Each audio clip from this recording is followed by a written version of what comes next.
So as you can obviously tell, there's not a lot of storage space in this little camper. We got that one little spot there. You might be able to put just a little bit of nothing in it. One little drawer, and then this cabinet here, and then of course one cabinet up there and a microwave. So there's not a lot of storage in the kitchen area. So we're gonna see if we can't add some little storage bins here and there and see if we can make this a little bit more accessible. So a little trip to IKEA, and this is what we found as one of our solutions. Have you drill some holes in this so it drains into the sink. Hopefully it doesn't drain back and get water here, but it shouldn't. Anyway, put a few drain holes in here so I can put my sponges, or if I'm washing a cup or something, I can wash it and just set it up there. Get it out of the sink. I like it. Out of the way. I like it.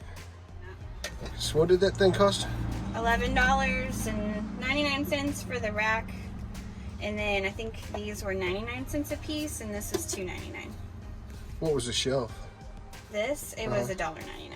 Okay. This is another one of the organization things that we've come up with. We use this. We can hang our paper towels right here, or you can hang like a cup towel or something like that. We use it for our paper towels. It worked pretty good for that.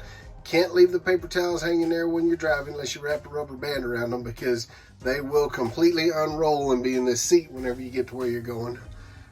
We use these cups over here. Right now they're just kind of holding some of Adelaide's little stuff. But I've got a plug back here behind the table, and I plugged our cell phones in and just drop them in those cups right there. That was kind of a temporary thing. I think we're going to get another one of those racks and a couple of more cups and hang them over here on this wall, because right down here, this little plug right here has two USB ports, and it make it a lot more convenient for the cell phones to be hanging right there, especially with this being right next to the bed. The bed is right here, closet's right there, so that'll work for, you know, putting our cell phones there. Adelaide used this little hook right here. She's got a little flashlight, and she hung her flashlight on a lanyard on that hook right there, where she could reach it in the middle of the night if she needed to go to the bathroom. And then we just converted the table here and used the table as her bed.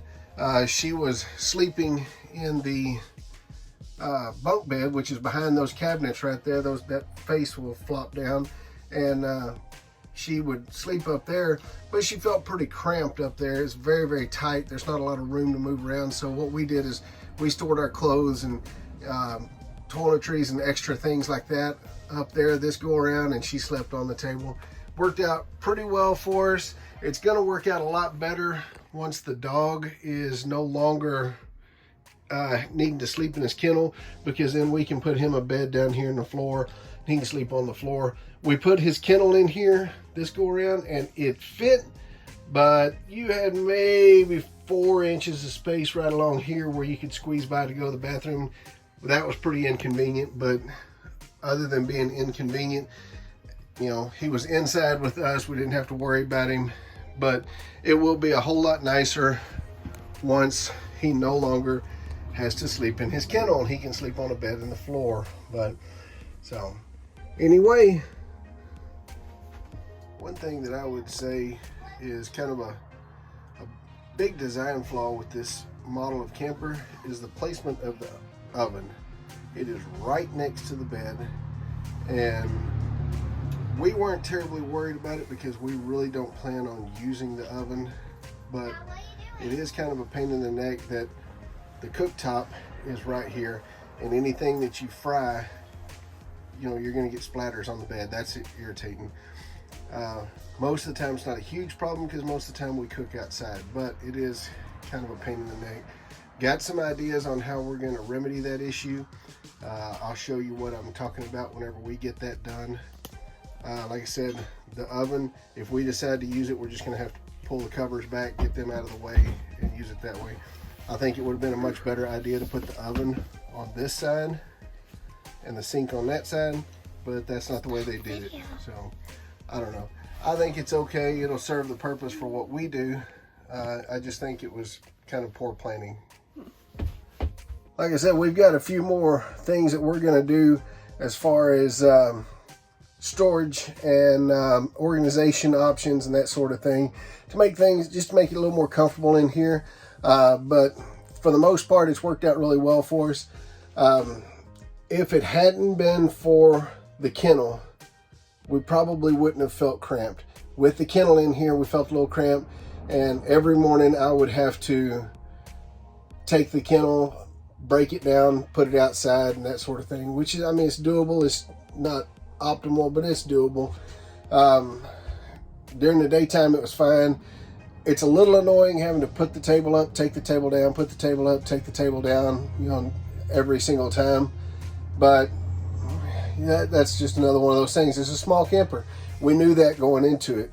We wanted a camper that was small enough that we could keep our 4Runner. We didn't want to get rid of the 4Runner. We still do overlanding. We still do camping, rooftop tent camping in it. And we wanted to keep the 4Runner so that we could do that. I didn't want to upgrade to a full-size pickup or a full-size SUV or something like that to pull a camper with. So we wanted a lightweight, small camper, but we wanted one that was tall and that was a hard side camper, so that if we wanted to stop in a Cracker Barrel and spend a few hours taking a nap, we could. If we want to stop in a forest, you know, national forest, it's got a lift kit on it, and it's lightweight. We can get it in there. We can get it into these campsites that are backcountry. I wouldn't go, I can't obviously go where the trees overhang very far, because it is pretty tall. It's every bit as tall as any other bumper pull camper out there, maybe a little bit taller because it's got a 4-inch lift kit on it. But besides that, I mean, it's lightweight. We can tow it with the 4Runner, get horrible fuel mileage, but I mean, we're pulling a camper. You're gonna get horrible fuel mileage no matter what you're towing or what you're towing it with, so whatever. Anyway, it served our purposes, and we enjoyed it. I wish that the booth had this wall over here to my left, where the booth sits. I wish that this wall had a slide on it.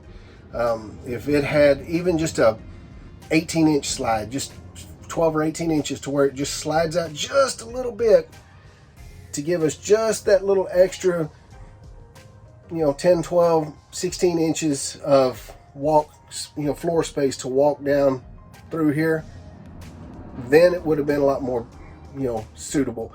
But hey, it's doable. Like I said, we knew what we were getting into when we bought it. We knew that it was going to be cramped, but we've been sleeping in a tent on top of a 4Runner, and we can actually stand up and get dressed now. We've got a heater if it's cold, which we used in New Orleans because it got cold.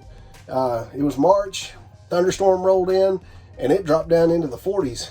And at night it would drop down into the upper 30s, and it was pretty chilly. So we used the furnace. We've got an air conditioner now. So if we decide to go to Florida or Port Aransas or South Padre Island or someplace like that, you know, in the middle of the summertime, we can, because we got an air conditioner on the roof. You know, it's going to open up our options a lot more. Like I said, a little cramped. There's some things that if I was designing it, I would have done it a little bit different, but I didn't design it. Y'all take care.